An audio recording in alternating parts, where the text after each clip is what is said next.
Muy buenas, estás escuchando Detrás de la Verdad. Mi nombre es Fran Muñoz y te doy la bienvenida a este nuevo episodio que junto a Carmen te narraremos. Como siempre, antes de empezar tenemos que dar las gracias a nuestros productores por el inestimable apoyo que brindan para que este podcast pueda llegar a ti. Recuerda que si te aportan algo nuestros episodios, si crees que lo merecemos, puedes colaborar invitándonos a un café en la página coffee.com/detrás de la verdad 79486 o a través de la cuenta de PayPal detrás de la verdad podcast@outlook.es. En la descripción del episodio encontrarás ambas vías para apoyarnos. Antes de comenzar el episodio de hoy, me gustaría agradecer a todos los que os tomasteis la molestia de pasaros por iVoox y dejarnos vuestro voto. El mayor tesoro que tenemos eres tú y el cariño que nos muestras. Santander, con 175.000 habitantes, es una capital pequeña donde se puede vivir tranquilamente, sin prisas junto al mar, sin los inconvenientes de una gran ciudad. Más de 45.000 santanderinos y santanderinas superan los 65 años, siendo más las mujeres que los hombres. La mayoría de ellas viudas que viven solas, tan solas que la visita de un vendedor de seguros, inquilinos nuevos o un albañil es acogido con agrado. Se trata de una novedad que rompe la monotonía. Victoria Rodríguez Morales era una vecina de Santander de 61 años de edad que vivía sola en su domicilio. El 15 de abril de 1987 fue encontrada muerta en su cama. Como suele suceder en estos casos, la policía y servicios sanitarios acuden al lugar para verificar si hay indicios de criminalidad y certificar el fallecimiento. En la vivienda de Victoria no había ningún indicio de robo ni de delito, y los servicios sanitarios certificaron la muerte natural, consecuencia de un infarto de miocardio. A pesar de ello, su hija siempre sospechó que su madre no había fallecido de muerte natural y que había sido asesinada. Pero por desgracia, Victoria fue la primera de una lista de fallecimientos aparentemente por causas naturales. 16 mujeres fallecieron entre abril de 1987 y abril de 1988. Demasiadas muertes en tan corto espacio de tiempo en una ciudad pequeña.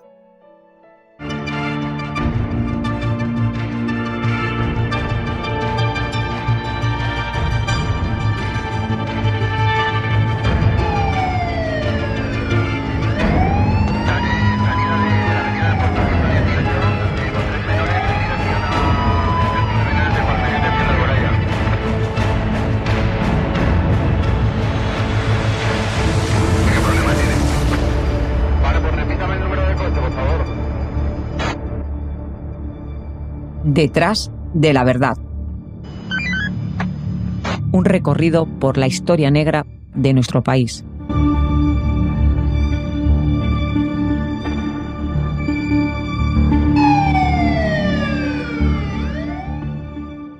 Todas fueron encontradas en su cama vestidas. No presentaban síntomas de violencia.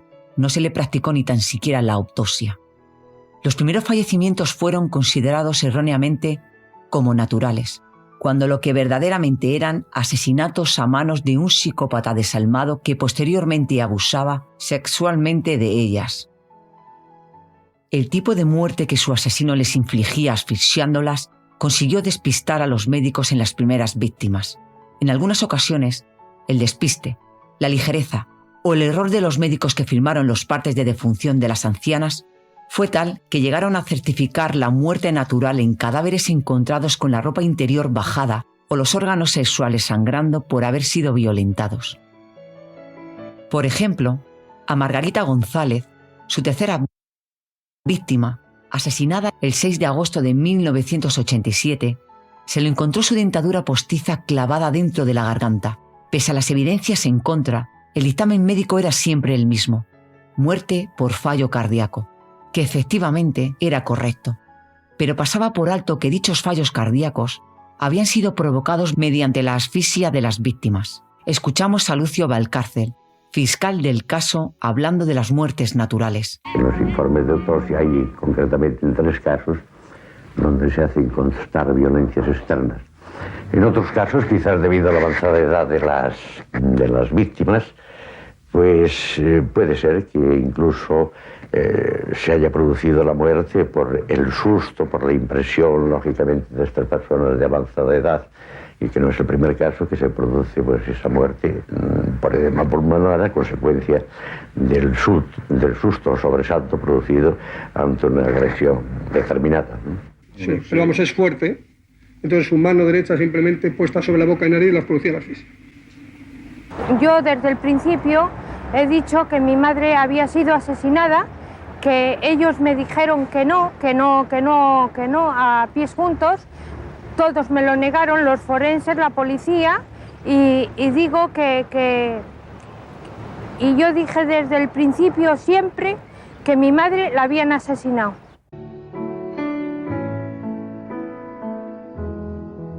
Las pruebas forenses encontradas en las escenas de los crímenes coincidían con casos anteriores. Pequeños rasguños y erosiones, ropas un poco desarregladas y ninguna señal de lucha en el mobiliario. El asesino era cuidadoso en los detalles, un criminal pulcro que no dejaba huellas, a pesar de que de todos los domicilios a modo de trofeo se llevaba uno o varios objetos de escasa entidad que no eran echados en falta por los familiares. Pero en sus 2 últimos crímenes, el de Serena Soto Argüelles, de 85 años de edad, el 2 de abril de 1988, y el de Julia Paz Fernández, de 71 años, cometido el 18 de abril de 1988, el asesino cometió errores y dejó pruebas de su violencia. En un reconocimiento forense más exhaustivo, reveló una agresión sexual completa que probablemente hubiera sobrellevado a la muerte a causa de las hemorragias internas provocadas. En el caso de su última víctima, Julia, esta era una mujer fuerte y pudo ofrecer resistencia y defenderse ante su asesino. En ella las señales de violencia eran muy evidentes. El cadáver no tenía ni la faja ni las bragas y presentaba desgarros en la vagina, muriendo asfixiada como el resto de mujeres. Pero ¿cómo unas agresiones tan claras habían podido pasárseles por alto a los médicos en algunos de los casos anteriores? Quizá uno de los elementos que podría intentar justificar este hecho es la edad de las víctimas. Las magulladuras y las lesiones son mucho más fáciles de percibir en un cuerpo joven que en otro que, de por sí, ya se encuentra magullado por la vejez. A eso habría que añadir también que algunos cuerpos fueron encontrados por la familia varios días después del suceso, por lo que los primeros signos cadavéricos habrían añadido dificultad al diagnóstico a simple vista. Es posible que algunos moretones provocados por el estrangulamiento fuesen confundidos con livideces cadavéricas por el médico de urgencias que atendió a las víctimas en primer lugar.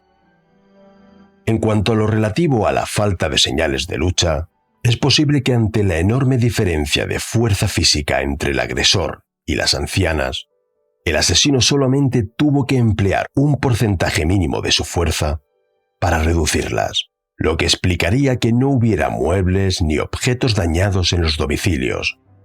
Además, el asesino dispuso de tiempo más que suficiente para limpiar y ordenar las escenas de los crímenes antes de huir.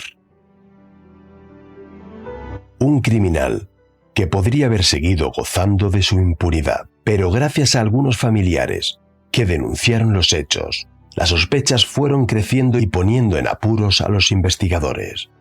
A finales del año 1987, periodistas del diario Montañés iniciaron una investigación periodística ante las extrañas muertes naturales, entre comillas, de las ancianas. Tras sus indagaciones y un gran trabajo periodístico de investigación, publicaron la existencia de un asesino en serie en la capital cántabra, un hecho que no era compartido por la delegación de gobierno. Cuando más perdida se encontraba la policía, un joven inspector encontró casi de casualidad un detalle. Julia, su última víctima, había cambiado la puerta de su domicilio recientemente e instalado una puerta blindada. En el registro de la vivienda encontró una tarjeta de un albañil a nombre de un tal José Antonio Rodríguez Vega. Así los agentes consiguieron establecer un nexo de unión entre varias de las víctimas. Las ancianas asesinadas habían llevado a cabo reformas de albañilería o alguna chapuza en su domicilio. Durante una segunda inspección a los cadáveres, se descubrieron síntomas evidentes de violencia. José Antonio fue detenido a las 12 de la mañana del jueves 19 de mayo de 1988 cuando paseaba por la calle Cobo de la Torre donde vivía su exnovia, un mes más tarde de cometer su último crimen. Hubo incluso hasta una concentración de personas, porque tuvo tanta resonancia mediática y en una ciudad, insistimos, como Santander, una ciudad no grande, y que sí hubo una concentración de personas que protestaron abiertamente afuera del edificio de los juzgados contra las actitudes del señor y la indignación colectiva de la sociedad. El detenido era un albañil joven, tenía 31 años. Había nacido en Santander el 3 de diciembre de 1957. Un hombre moreno, de mirada penetrante con cierto aire de desamparo y con un gesto en su rostro de buena persona, como si nunca hubiera roto un plato. Las personas que lo conocían lo definían como una muy buena persona que gastaba de modales educados, muy amable y conversador. Pero detrás de aquel rostro inofensivo, los agentes se encuentran con un viejo conocido. Desde joven y posteriormente de adolescente, fue problemático. Agredía a menudo a su madre y a sus hermanas. Incluso estuvo a punto de matar a su padre discapacitado cuando lo empujó en su silla de ruedas por una escalera.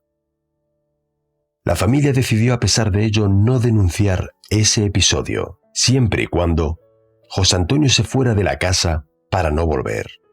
El joven obedeció, pero desde ese día, la mezcla de deseo y de rencor que sentía por su madre se convirtió en odio. Corría el año 1974, tenía 17 años.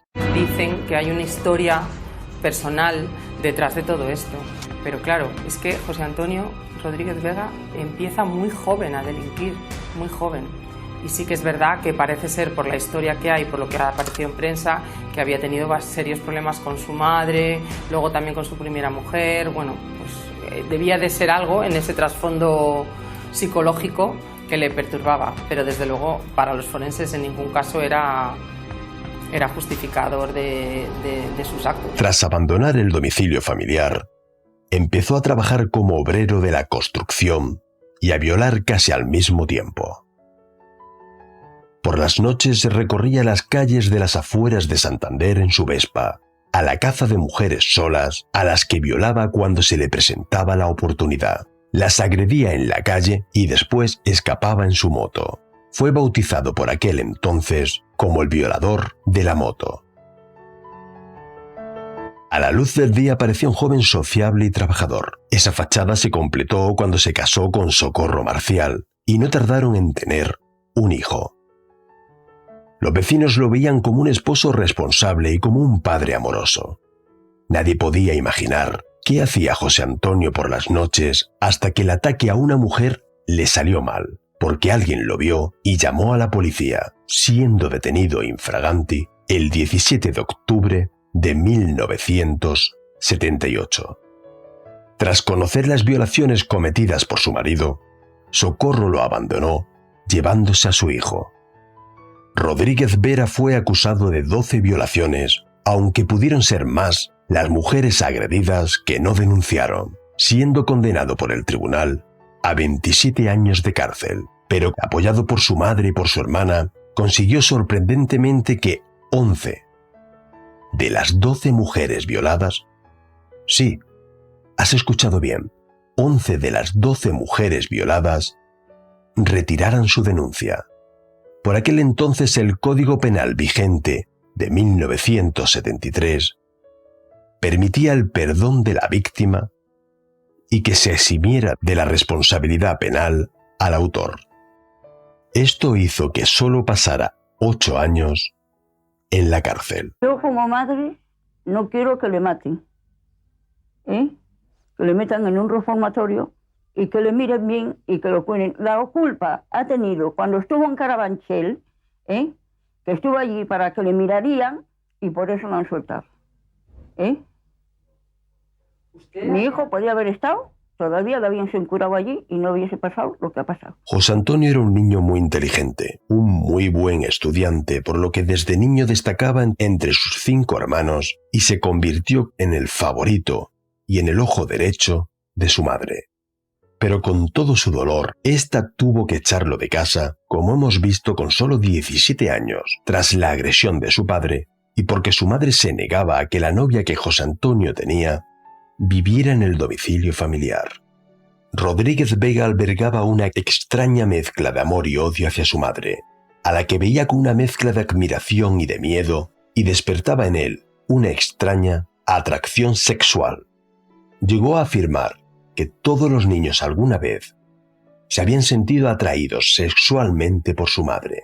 Los especialistas creen que la frustración que tenía por sus sentimientos incestuosos sin satisfacer le convirtió en un misógino. Según él, fue su madre la causante de que empezaran sus fantasías de dominio, violencia e instintos asesinos. A su regreso a las calles de su Santander natal, Rodríguez Vega demoró menos de un año en volver a violar y empezar a matar. Tras la detención del conocido como el Mataviejas, los agentes encontraron en el registro de su domicilio una habitación de los horrores, pintada de rojo y con unas cortinas del mismo color que protegían las ventanas de curiosos.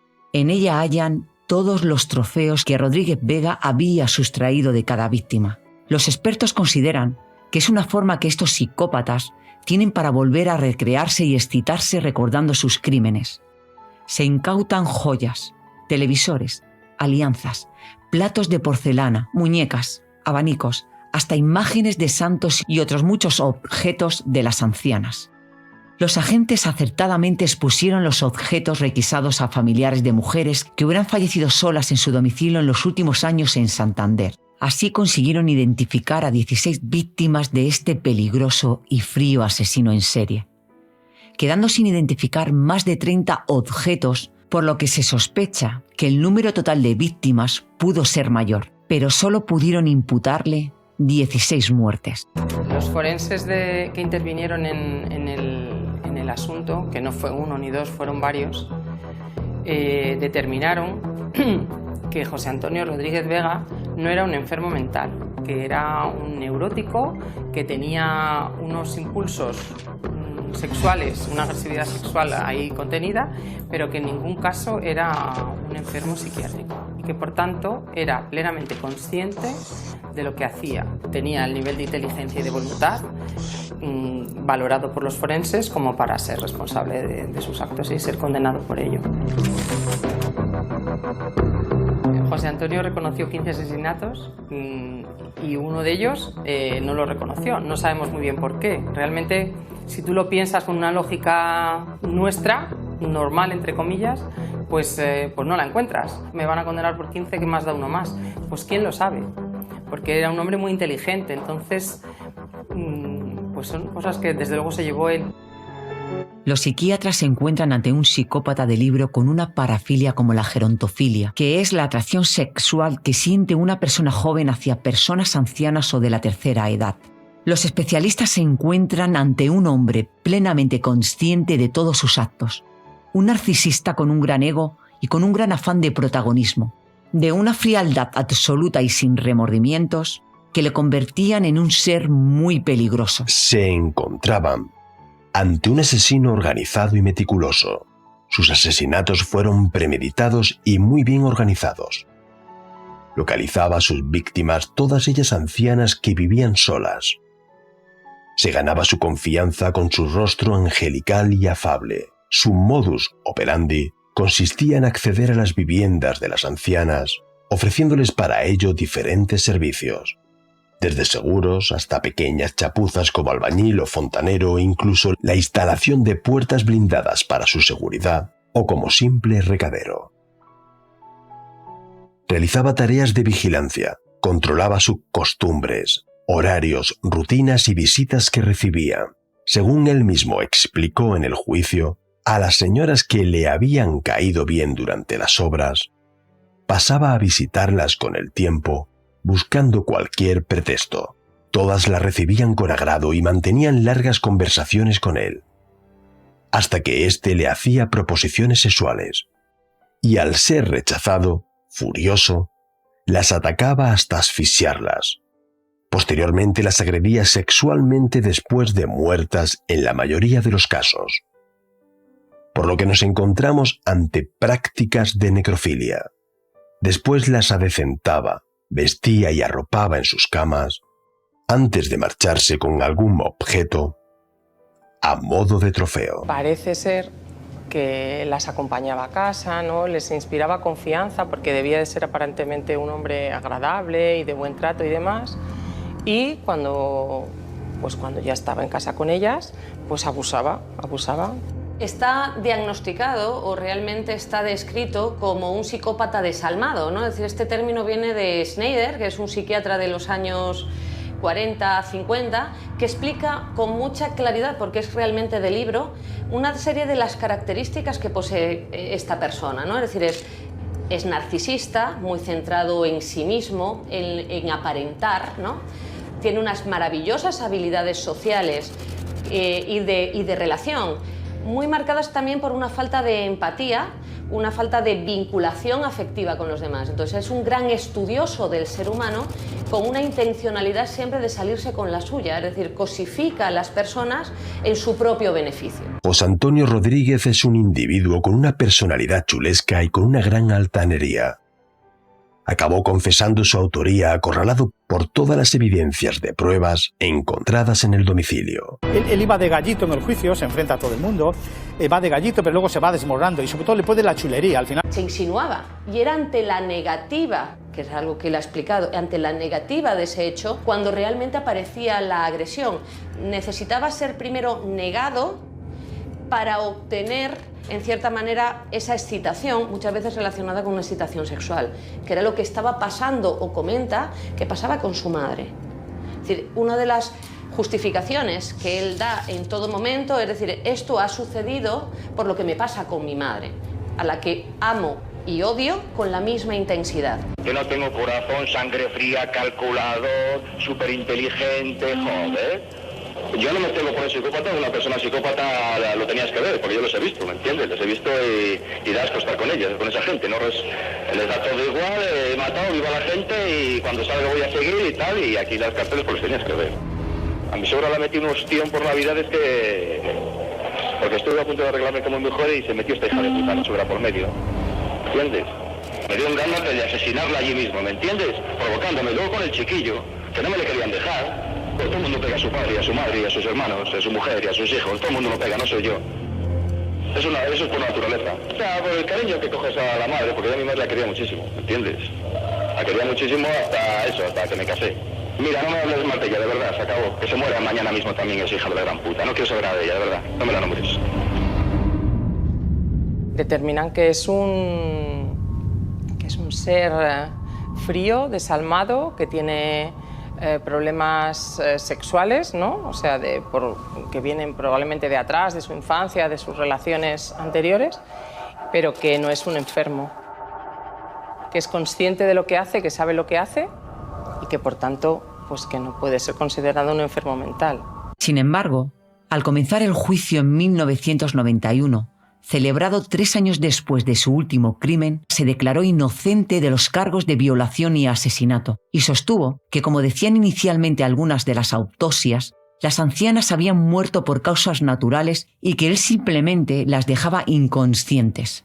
Fue muy sorprendente porque él, negaba muchas evidencias que había ahí justificaba actitudes monstruosas, las justificaba de manera muy sorprendente, diciendo que bueno, que había sido provocado por esta señora, de que esta señora pues era una quedona. Él reconoció ciertos hechos, igual que reconoció los asesinatos, reconoció también los abusos, pero no en todos los casos.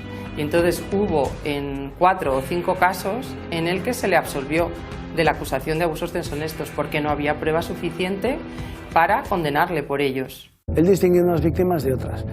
Y hay unas de las que lo niega. Yo esta señora no tuve nada con ella, luego sí hubo porque se reconocieron objetos o pertenencias o cosas que sí evidencian que hubo relación. Y hubo otras en las que justificaba que esta persona pues había portado mal con él, o le había querido engañar, o le había querido no pagar. Igualmente también se le acusó de delitos de hurto y de faltas de hurto, porque todos esos objetos que se encontraron en su casa, pues obviamente se entiende que se los había llevado y que no eran suyos. Durante las semanas que duró el proceso, se dedicó a mirar a las cámaras que seguían su caso con una sonrisa irónica que incluso dedicaba a los familiares de las víctimas que estaban en la sala del tribunal.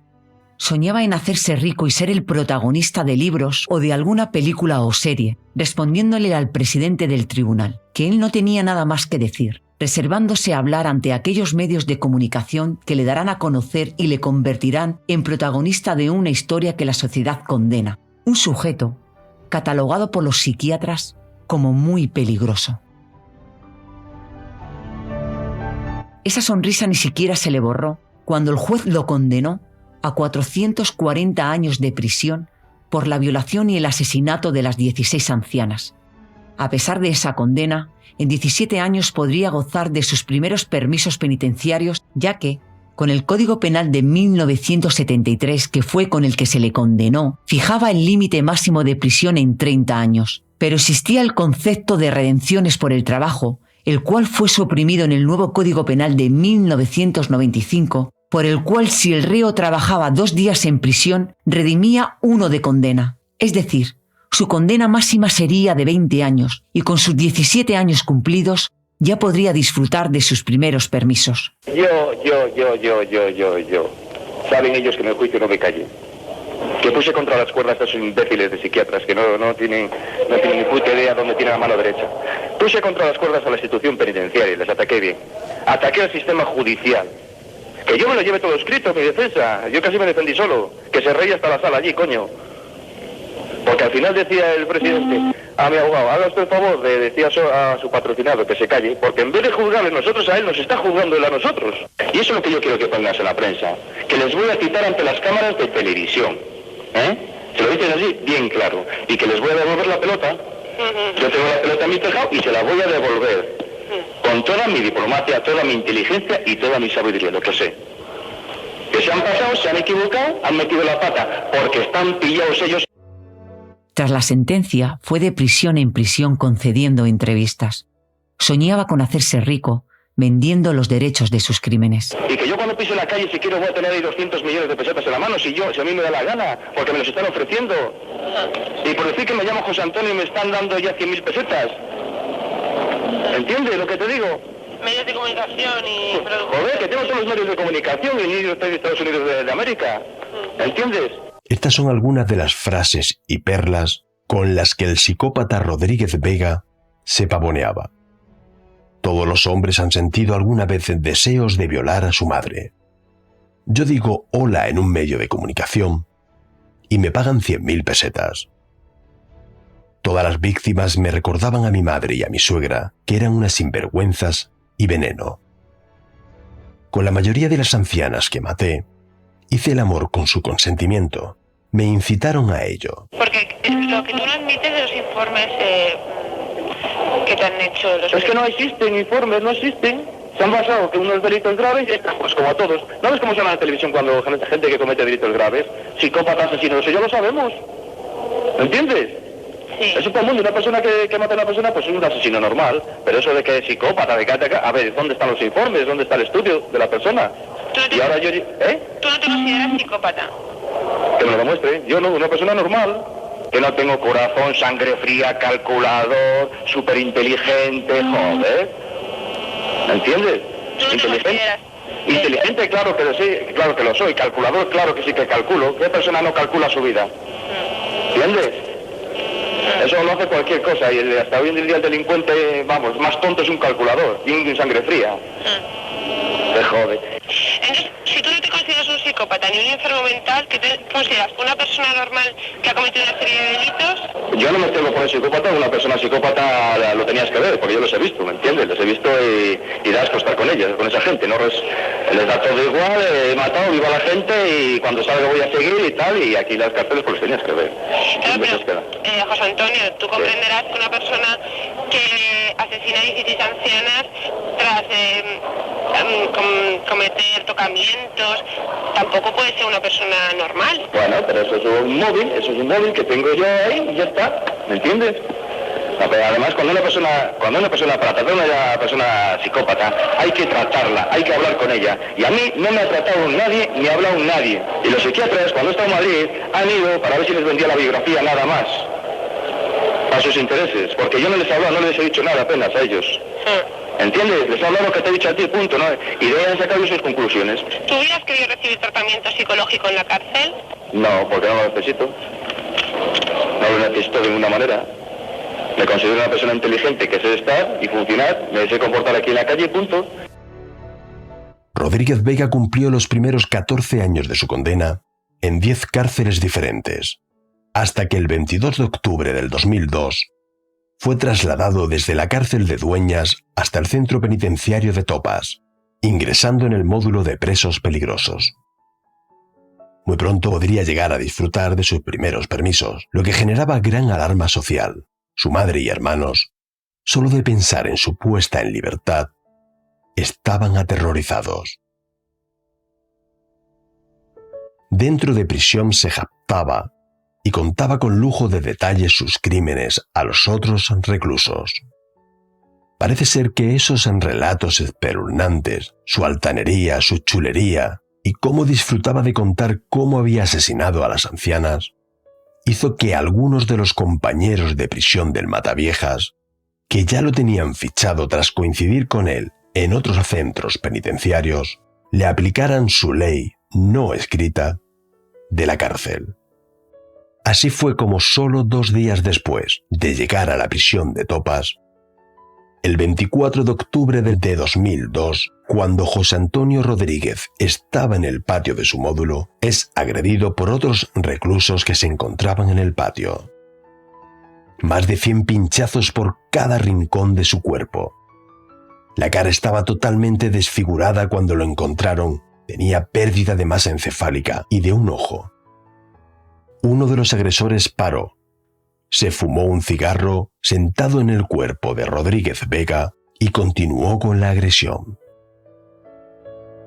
Fue enterrado en una fosa sin nombre, en el cementerio de San Carlos Borromeo de Salamanca.